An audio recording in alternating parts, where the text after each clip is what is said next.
Hey, just wanted to give some feedback. If anybody's thinking about going with a 2-into-2 for the SNS 475, I would recommend it. I mean, if sound is important to you, don't let people scare you into thinking, your bike's not going to perform well. My bike is still super responsive, even down low. Now, is it a torque monster, that a two and a one would be? No, it's not. I mean, it's not the cam for that. It's not the exhaust for that, but I have no issues down low.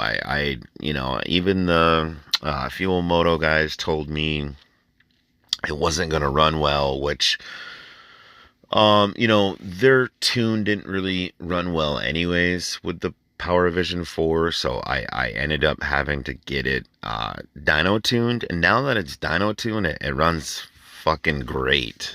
Even down low, I have no problems.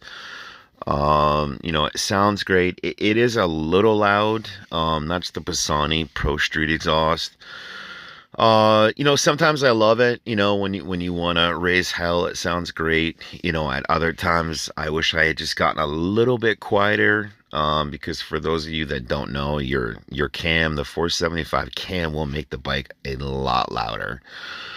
So just keep that in mind. I may have gone like big shots if I could do it over again. I think the big shots are a little bit quieter than the Bassani Pro Street. But yeah, and everybody's going 2-1. Don't be afraid to go 2-2. I have no issues with this cam. It sounds fucking amazing. It feels like you're actually on a Harley Davidson. It's got that nice classic chop to it. Really, really like it. And again, I was worried the bike would be stalling out and just like herky jerky down low and the RPMs and. I have zero issues now. Definitely, make sure you get your bike tuned. That's probably pretty critical. I would not try running just a flash tuner off this. I did that and it ran like shit. So definitely, budget your tuner in. But yeah, just wanted to say that for anybody out there who's thinking, man, I like the way the 2-2 sound, but dude, this bike fucking rips. Not only does it not have problems, but once you get into the higher RPMs, this thing rips, like rips. I did get a little bored of it when it was just the stock cam. But yeah, no, this thing is very fast now. Could it definitely be faster throughout the entire RPM range? For sure. If that's strictly what you're looking for, then I would probably go 2-1 and maybe even like a different cam. I hear the Woods cam is pretty good, throughout. But yeah, no, you definitely won't be disappointed if you want a little more performance and sound.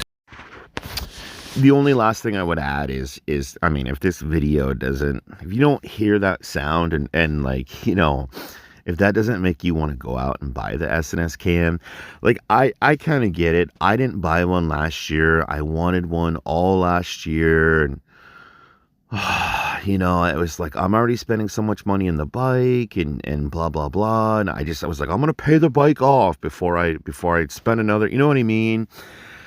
And I just see these fucking videos on YouTube and hear that classic chop sound and finally got to the point where this spring I was like, no, like, dude, I'm not going to spend all this money on the bike and then not have it set up the way I want. So I went like taller bars, exhaust, cam.